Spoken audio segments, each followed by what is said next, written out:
Hello students, NCERT mathematics class 10th का दूसरा chapter है बहुपद पॉलिनोमियल्स। तो इसके कुछ इम्पॉर्टेंट क्वेश्चंस को हम लोग डिस्कस कर लेते हैं। तो इसमें सबसे पहले फर्स्ट क्वेश्चन दिया हुआ है, एक द्विघात बहुपद के अधिक से अधिक शून्यकों की संख्या होगी।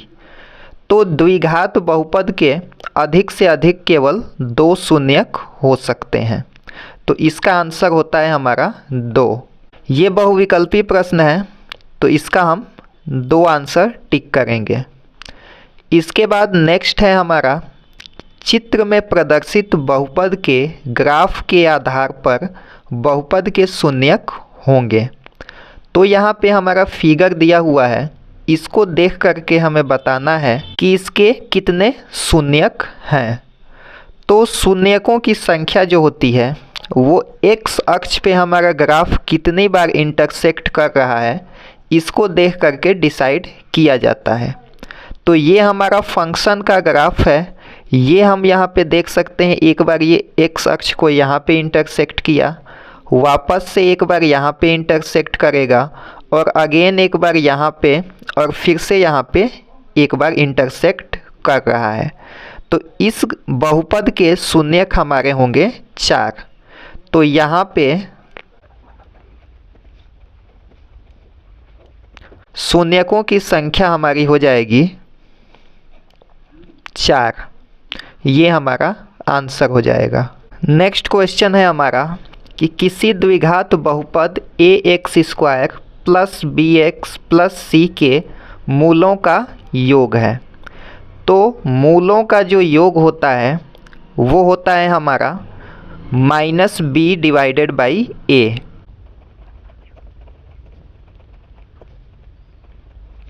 तो ये हमारा इसका आंसर हो जाएगा।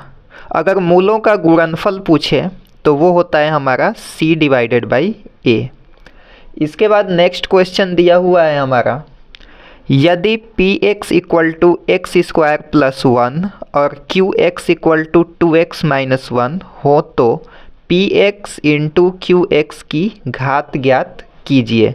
तो इसके लिए सबसे पहले हम px इंटू qx निकाल लेते हैं।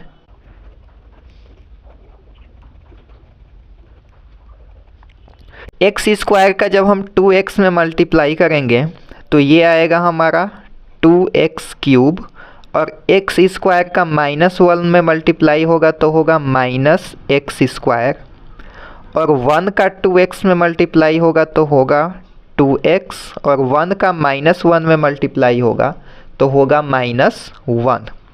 अब यहाँ पे हमें इसकी घात बताना है। घात जो होता है, बहुपद के सबसे अधिक घात को ही हम उस बहुपद के घात के नाम से जानते हैं। तो यहाँ पे देख सकते हैं x का 1 घात है, यहाँ पे x का 2 घात है और यहाँ पे x का घात 3 है। तो सबसे अधिक घात 3 है, इसलिए इस बहुपद की घात 3 इसका आंसर हो जाएगा। नेक्स्ट क्वेश्चन है, निम्न द्विघात बहुपदों के शून्यक ज्ञात कीजिए और शून्यकों तथा गुणांकों के बीच के संबंध की सत्यता की जांच कीजिए। तो सबसे पहले हमें इसका शून्यक ज्ञात करना है।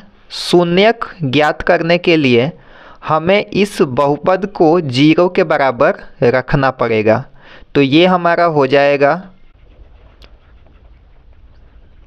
6x² माइनस 7x माइनस 3 बराबर 0। इसका गुणनखंड ज्ञात करने के लिए सबसे पहले हम इसके अचर पद और x² के गुणांक का आपस में गुणा करते हैं। तो ये इसका अचर पद 3 है और x² का गुणांक 6 है। तो इसको अगर हम गुणा करें तो हमको मिलता है 18। अब इसका हमें गुणनखंड करना होता है। तो इसको 2 से डिवाइड करेंगे तो ये 9 बार में डिवाइड होगा। 9 को 3 से 3 बार में डिवाइड कर सकते हैं और 3 को 3 से 1 बार में डिवाइड कर सकते हैं। तो अब हमें 2 ऐसी संख्याएं लेनी है जिसको कि गुणा करके 18 आए और जोड़ने या घटाने पे हमको 7 प्राप्त हो। तो यहाँ से हम देख सकते हैं कि अगर 3 का 3 में मल्टीप्लाई करें तो 9, तो एक संख्या हमारी 9 होगी और दूसरी संख्या ये हमारा 2। इसको हम कुछ इस प्रकार से लिख सकते हैं। 6x² minus 9x plus 2x minus 3 equal to 0। हमने ऐसा इसलिए लिखा क्योंकि ये माइनस 9x और प्लस 2x मिल के हमारा माइनस 7x बनेगा और ये 6x² एज इट इज़ उसी तरीके से है और ये माइनस 3 भी उसी तरीके से है।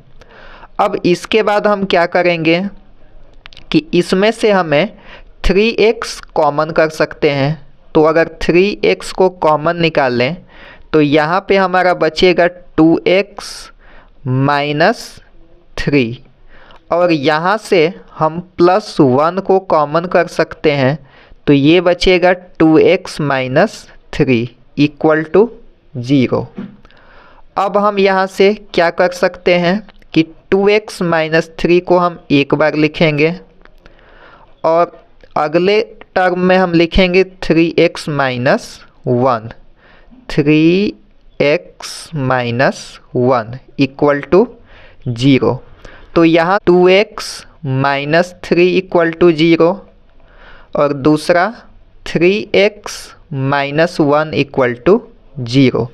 तो अगर माइनस 3 को हम राइट हैंड साइड में शिफ्ट करें तो यहाँ से हमको x इक्वल टू मिलेगा 3/2 और इसमें से अगर हम माइनस 1 को राइट हैंड साइड में शिफ्ट करें तो यहाँ से x इक्वल टू मिलेगा 1/3। तो यहाँ से हम देख सकते हैं कि x का दो वैल्यू हमको प्राप्त हुआ है, एक 3/2 और एक 1/3। इसी को हम कहते हैं इसके शून्यक। इसके दो शून्यक, एक 3/2 और एक 1/3 हमको प्राप्त हुआ है। अब हम यहाँ से इसके शून्यकों का योग और गुणनफल निकालेंगे। शून्यकों का योग, इन दोनों संख्याओं को हमें ऐड कर देना है। 3/2 ये यहाँ पे 3x प्लस 1 था, इसलिए ये यहाँ पे +1 और ये यहाँ पे +1 होगा और ये दूसरी वाली जो हमारी वैल्यू है ये नेगेटिव में होगी। तो ये हो जाएगा 3/2 माइनस 1/3। अब इसको कैलकुलेट करने पे हमको प्राप्त होता है 7/6। अब यहाँ पे अगर हम शून्यकों का गुणनफल निकालें तो वो भी हम यहाँ पे देख लेते हैं। तो शून्यकों का गुणनफल हमारा हो जाएगा 3/2 मल्टीप्लाइड बाई -1/3। ये हमारा हो जाएगा 3 1 जा 3 और ये 2 3 जा 6 और ये वाला माइनस और 3 1 जा 3, 3 2 जा 6, यानी कि यहाँ से हमको मिलेगा -1/2। इसके बाद हम जानते हैं कि शून्यकों का जो योग होता है, अब यही शून्यकों का योग और गुणनफल हम सूत्र की मदद से निकालेंगे और देखेंगे कि ये दोनों आंसर हमारा मैच कर रहा है कि नहीं।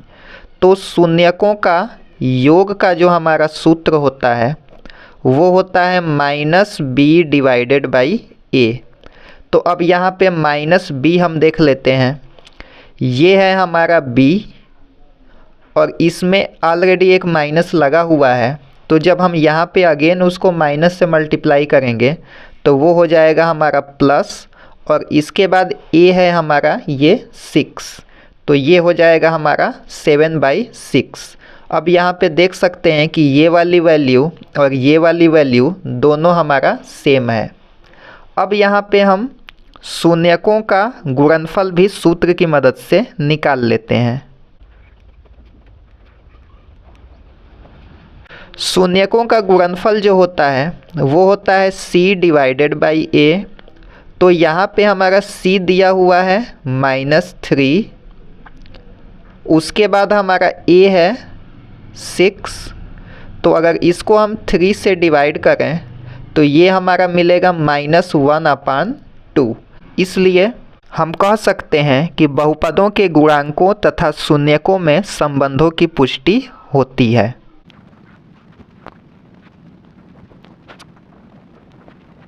अतः बहुपद के गुणांकों तथा शून्यांकों में संबंधों की पुष्टि होती है। ये यहाँ पे प्रूफ हो चुका। इसके बाद ये नेक्स्ट क्वेश्चन है, x square plus 7x plus 12x square plus 7x plus 12 equal to 0। और इसको भी हमें यही सेम काम करना है, मतलब कि इसके शून्यांकों और गुणांकों में संबंधों की पुष्टि करनी है। तो इसके लिए सबसे पहले हम क्या करेंगे कि इसका जो ये अचर पद 12 है और एक्स स्क्वायर का गुणांक जो यहाँ पे 1 है, इसका हम मल्टीप्लाई करेंगे तो हमको मिलेगा 12। और इसका अब हम गुणनखंड करेंगे। तो अगर 12 को हम 2 से डिवाइड करें तो ये 6 बार में डिवाइड होता है, 6 2 से 3 बार में डिवाइड होता है और 3 3 से 1 बार में डिवाइड होता है। तो अब हमें ऐसी दो संख्याएं चुननी हैं जिसको मल्टीप्लाई करके 12 हो और उसको जोड़ने या घटाने पे हमको 7 प्राप्त होता हो।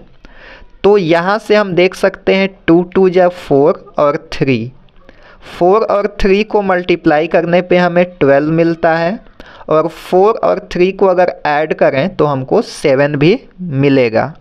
तो इसलिए इसको हम कुछ इस तरीके से लिख सकते हैं, x square plus 3x plus 4x plus 12 equal to 0। क्योंकि 3x और 4x ऐड करके हमको 7x मिलेगा और बाकी ये जो दोनों वैल्यूज हैं ये हमारी सेम है। इसके बाद इसमें से हम क्या कर सकते हैं, x को कॉमन कर सकते हैं। तो ये एक्स स्क्वायर में से एक x बाहर जाएगा तो हमारा एक x बचेगा और प्लस 3x में से एक x कॉमन हो गया तो यहाँ पे हमारा 3 बचेगा। अब इन दोनों संख्याओं में से 4 को हम कॉमन कर सकते हैं। तो 4 कॉमन करके यहाँ पे बचेगा x और 12 में 4 का डिवाइड करते हैं तो हमको मिलता है 3 इक्वल टू 0। अब यहाँ से हमारा बनेगा x प्लस 3 ये वैल्यू और उसके बाद x प्लस 4 इक्वल टू 0। अब हम लिख सकते हैं इसको कि x प्लस 3 इक्वल टू 0 और x प्लस 4 इक्वल टू 0। तो यहाँ से हमको मिलेगा x इक्वल टू -3 और x इक्वल टू -4। अब इसके बाद हम क्या करते हैं कि इसके शून्यकों का योग जैसे यहाँ पे निकाला गया है वैसे ही हम अगेन यहाँ से फिर से निकाल सकते हैं। शून्यकों का योग -3 और -4 को हमें ऐड करना है तो ये होगा हमारा -3 -4 इक्वल टू -7। अब हमें शून्यकों का गुणनफल निकालना है। तो -3 में अगर हम -4 का मल्टीप्लाई करें तो हमको मिलता है 12।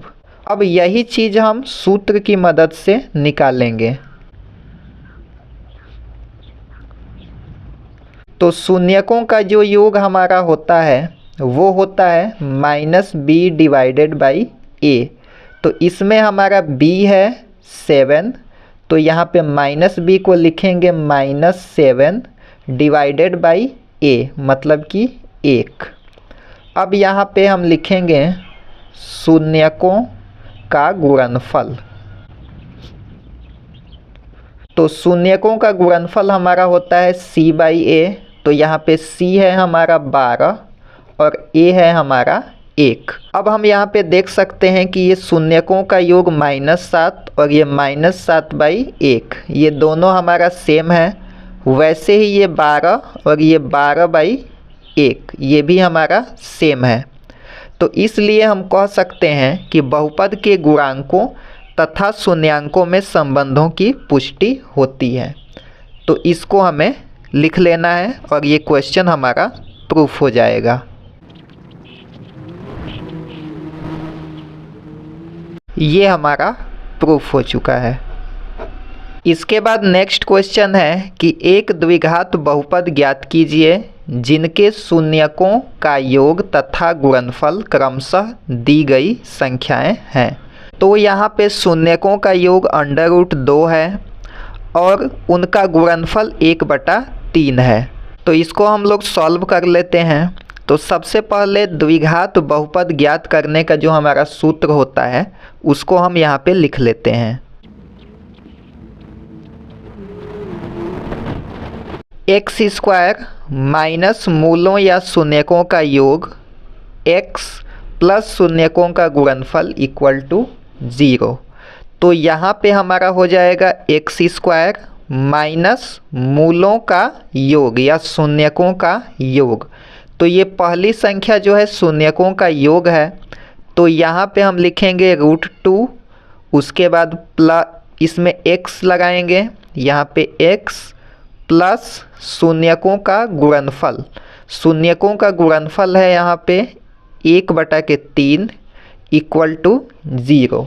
तो ये हमारा द्विघात समीकरण बन चुका है। अब यहाँ पे हम 3 से इसमें मल्टीप्लाई कर देते हैं। तो 3 से मल्टीप्लाई करने के बाद हमको मिलेगा 3x² माइनस 3√2x प्लस 1 = 0। तो ये हमारा आंसर हो जाएगा। इसके बाद यहाँ पे नेक्स्ट दिया हुआ है 0 और √5। तो इसको भी हम सॉल्व कर लेते हैं। यही सेम फार्मूला लगेगा। सबसे पहले हम लिखेंगे x², इसके बाद लिखेंगे माइनस और शून्यकों का योग। तो शून्यकों का योग है हमारा 0 × x प्लस शून्यकों का गुणनफल जो कि है हमारा √5 = 0। तो इसको हमें सॉल्व करने पे मिलेगा x² प्लस √5 = 0, क्योंकि ये यहाँ पे पूरी वैल्यू 0 है। तो ये हमारा आंसर हो जाएगा। इसके बाद यहाँ पे नेक्स्ट दिया हुआ है 1/4 और -1। तो वही सूत्र हमारा सेम रहेगा, x² माइनस शून्यकों का योग जिसको कि हम कहते हैं alpha plus beta, x plus शून्यकों का गुणनफल अल्फ़ा × बीटा = 0। अब यहाँ पे हम इसको लिखेंगे x² माइनस ये अल्फ़ा और बीटा ये दिया हुआ है 1/4 x और उसके बाद यहाँ पे अल्फ़ा × बीटा है -1, तो ये होगा -1 = 0। अब यहाँ पे हम इसमें 4 से गुणा कर लेते हैं। तो ये हमारा बनेगा 4x² माइनस x माइनस 4 = 0। ये हमारा आंसर हो जाएगा। यहाँ पे फिर से वही सेम क्वेश्चन है, तो इसको भी हम लोग सॉल्व कर लेते हैं। पहले यहाँ पे सूत्र लिखेंगे x² minus alpha plus beta x plus alpha beta = 0। अब यहाँ पे हम लिखेंगे x² माइनस यहाँ मूलों का योग यहाँ पे 1 है, तो यहाँ पे 1 और उसके बाद ये x प्लस मूलों का गुणनफल भी 1 ही है, तो इसको भी 1 = 0। अब इसको हम लिख सकते हैं x² माइनस x प्लस 1 = 0। तो ये हमारा आंसर हो जाएगा। नेक्स्ट क्वेश्चन है यहाँ पे, यदि द्विघात बहुपद k-1 x² plus kx plus 1 के शून्यकों में से एक शून्यक -3 है तो दूसरे शून्यक का मान ज्ञात कीजिए। तो इसको हम लोग सॉल्व करेंगे। तो सबसे पहले हम मान लेते हैं px = k-1 x² plus kx plus 1। अब चूंकि ये कह रहा है कि इसका एक शून्यक -3 है, तो यहाँ पे हो जाएगा p -3 इक्वल टू 0। अब हम x के जगह पे -3 रखेंगे तो ये हमारा बनेगा k - 1 -3 का square plus k -3 plus 1 equal to 0। अब यहाँ पे हम इसका मल्टीप्लाई कर देते हैं तो -3 का स्क्वायर 9 होता है और 9 का k में हम मल्टीप्लाई करेंगे तो ये होगा 9k। उसके बाद 9 का 1 में मल्टीप्लाई करेंगे तो होगा हमारा 9। उसके बाद ये -3 का k में मल्टीप्लाई करेंगे तो होगा -3k। उसके बाद +1 इक्वल टू 0। अब हम क्या करते हैं, 9k और ये 3k को हम सॉल्व करते हैं तो इसमें से हम 3 घटाएंगे 9 में से तो हमको मिलेगा 6k। और उसके बाद -9 + 1 मिल के हमारा होता है -8 इक्वल टू 0। तो यहाँ पे हमको मिलेगा 6k इक्वल टू 8 या फिर k इक्वल टू 8/6। तो अगर हम इसको 2 से डिवाइड करें तो ये 2 4 जा 8 और 2 3 जा 6। तो यहाँ पे k की वैल्यू मिलेगी हमको 4/3। अब हम क्या करते हैं कि ये जो k का वैल्यू है इसको हम इस समीकरण में रख देते हैं। तो यहाँ से px इक्वल टू मिलेगा k - 1। अब k की जगह पे हमको लिखना है 4/3 -1 x स्क्वायर प्लस यहाँ k के जगह पे फिर से हमें लिखना है 4/3 x प्लस 1। अब इसको हम सॉल्व करेंगे तो px इक्वल टू मिलेगा ये 4 और ये 3 का इसमें मल्टीप्लाई करेंगे तो 3, मतलब कि 4 में से 3 हम माइनस करेंगे तो बचेगा 1 और ये इसके डिनोमिनेटर में है 3 तो ये हो जाएगा 1/3 x square plus 4/3 x plus 1। अब इसके शून्यकों को ज्ञात करने के लिए हम px इक्वल टू 0 लेंगे। px बराबर 0 रखने पे हमको मिलेगा 1/3 x square plus 4/3 x plus 1 equal to 0। अब यहाँ पे हम इसमें 3 से मल्टीप्लाई कर देते हैं तो हमारा बनेगा x square plus 4x plus 3 equal to 0। अब हमें इसका गुणनखंड करना है तो इसका गुणनखंड करने के लिए हम इसको लिख सकते हैं x square plus 3x plus x plus 3 equal to 0। क्योंकि 3x में x जोड़ेंगे तो हमको 4x मिल जाएगा और बाकी सब वैल्यू सेम है। अब इसके बाद हम क्या कर सकते हैं कि इन दोनों टर्म में से हम x को कॉमन कर सकते हैं। तो यहाँ पे x स्क्वायर से x कॉमन होगा तो यहाँ पे x बचेगा और 3x में से जब हम x को कॉमन करेंगे तो यहाँ पे 3 बचेगा। अब इन दोनों में हम +1 कॉमन कर सकते हैं तो यहाँ पे बचेगा x प्लस 3 इक्वल टू 0। अब यहाँ से ये x प्लस 3 और ये x प्लस 3 सेम है तो इसको हम लोग एक बार लिखते हैं और उसके बाद ये x और ये +1 इसको हम लोग लिखते हैं इक्वल टू 0।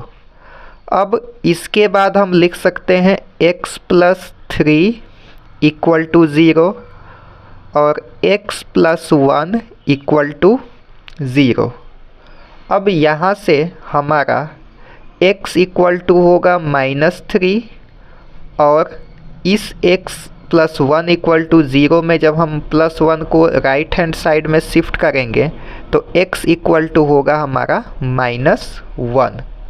तो चूँकि यहाँ पे प्रश्न में दिया हुआ है कि इसका एक शून्यक -3 है तो यहाँ पे एक शून्यक इसका -3 हो गया।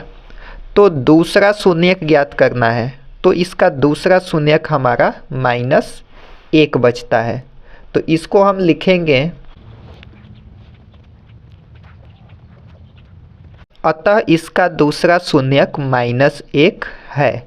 ये हमारा आंसर हो जाएगा।